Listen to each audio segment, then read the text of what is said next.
Attention!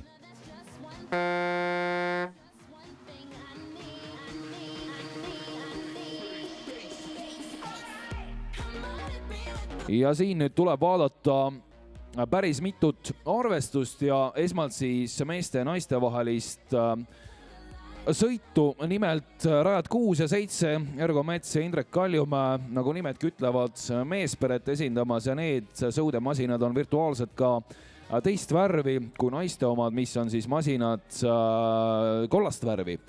Aga meeste arvestuses ongi näha, kuidas Ergo Mets, Eesti üks tugevamaid parasportlasi, aga Invictus Gamesil või võitmatute mängudel kõrgeid kohti võitnud mees on seda sõitu asunud kindlalt Indrek Kaljumäe vastu juhtima.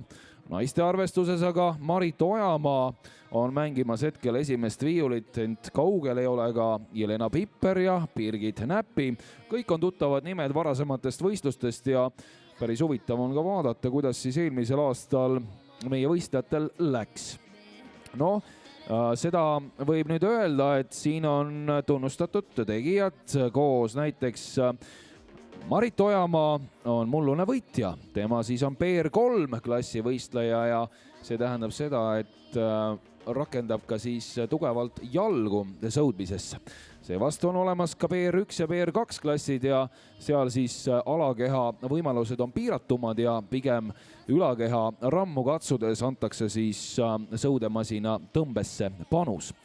Aga loomulikult jah, nüüd hakkab ka see ekraanipilt juba selliseks muutuma, kus justkui naised oleks pildi pealt kadunud, aga tegelikult kõik on see ainult tehniline teema, lihtsalt ühes sõidus mehed-naised on, siis paratamatult tuleb ka vahel sellist ekraanikuva siin vaadata, kuna võib öelda tehnikaspordi alaga on tegemist. Kuidas eelmisel aastal esines Indrek Kaljumäe, tema oli ka selle võistlusklassi teine, nii et täna ta saab ka tulla teiseks ja hetkel ka teist positsiooni hoiab, aga Ergo Metsa eelmisel aastal võistlejate seas ei olnud, küll on aga Ergo varasematel aastatel korduvalt siin osalenud ja teab väga täpselt, mida alfavõistlus endast kujutab. Naiste arvestuses ja konkurentsis, kui nüüd Marit Ojamaa välja arvata, siis kõik teised eelmisel aastal ka ei osalenud ja nüüd siis ka ekraani graafikat natukene sätitiga. Me näeme ka siis praegu naiste omavahelist mõõduvõttu arvestust ja Birgit Näppi on läinud juhtima seda võistlust ja Näppi näol on tegemist Pärnu sõudeklubi kasvandikuga, kes siis ka suvepealinna parasõudmise lippu kõrgel kannab ja erinevatel võistlustel üle Eesti käib. Ja nii ka siis sisesõudesarjas on ta pidevalt osalenud. Tuletan meelde, et on veel üks võistlus tänavu peale alfat toimumas suurtest sõudevõistlustest, sisevõistlustest ja seda siis juba 7. veebruaril Narvas, nii et piirilinna, idapiirile minnakse.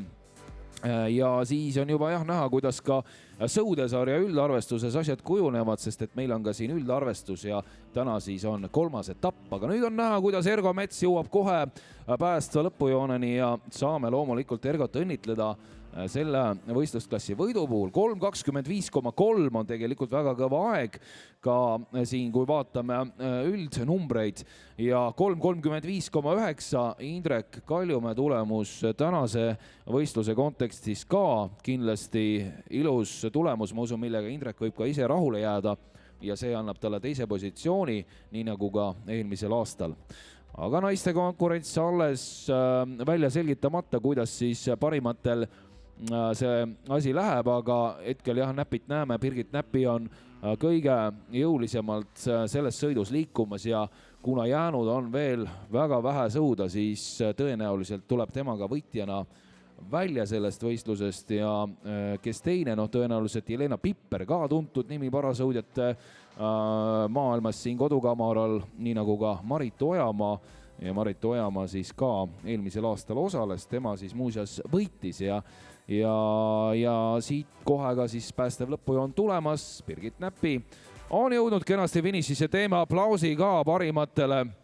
On 4.33,3, teeme kõigile aplausi, see on väärt pingutus ja kindlasti on parasõudjate osalemine eeskujuks väga paljudele teistele ka, kes on liikumisraskustega ja kindlasti julgustavaks sõnumiks, sest et sisesõudmine suurepäraselt sobib ka erivajadustega inimestele. Ja Helena Pipperilt teine tulemus 4.38,2 ning selle võistluse kolmas on meil Marit Ojamaa. Mulluse võidu siis tänavuse pronksi vastu vahetab tema 4.59,8 ja nüüd saame veel kaasa elada ka siin Anna-Friida Jürgensoni tegemistel. Anna-Friida on ka Pärnu sõudeklubi liige, nii nagu tema klubikaaslane tänase võistluse võitja naiste arvestuses Birgit Näppi ja Anna-Friidal on veel üksjagu tulla. Tema pingutab veel viimased 200 meetrit ja annab oma parima, et siis endale rahuldust pakkuv tulemus teha, aga üldiselt on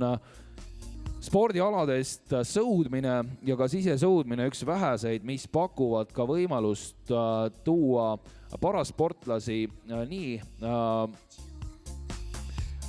madalate barjääridega mängu, sest et on tehnika selline, mis on mugav ja võistlusi korraldada samamoodi ja treeninguid ka, nii et ei ole midagi erilist vaja teha, et sellel masinal sõuda. Aga sellegi poolest on suurt tunnustust kõik tänased võistlejad siin väärt ja nüüd siis näeme, kuidas Anna-Friida Jürgenson ka viimaseid meetreid veel tõmbab. No siit on üks paarkümmend tõmmet tal minna, kuni saame teda ka siis tervitada ja kui nüüd parasõudjad oma etteaste ära teevad, siis läheme juba vabaklassi tegemiste juurde ja alustame naiste vabaklassist kell 15.30. Seal tuleb ka kindlasti põnev võistlus, mis muudab selle sõidu huvitavaks ka üldarvestuses on see, et naiste nooremate naisveteranide seltskond teeb ka selles sõidus kaasa, nii et kindlasti konkureerivad seal nad ka omavahel, nii et natukene võib ka võtta, et üldarvestuses, nii-öelda mitteametlikult saame siis selles sõidus ka vaadata siis kes keda, kas vabaklassi sõudjad või päris sõudjad, veteranid.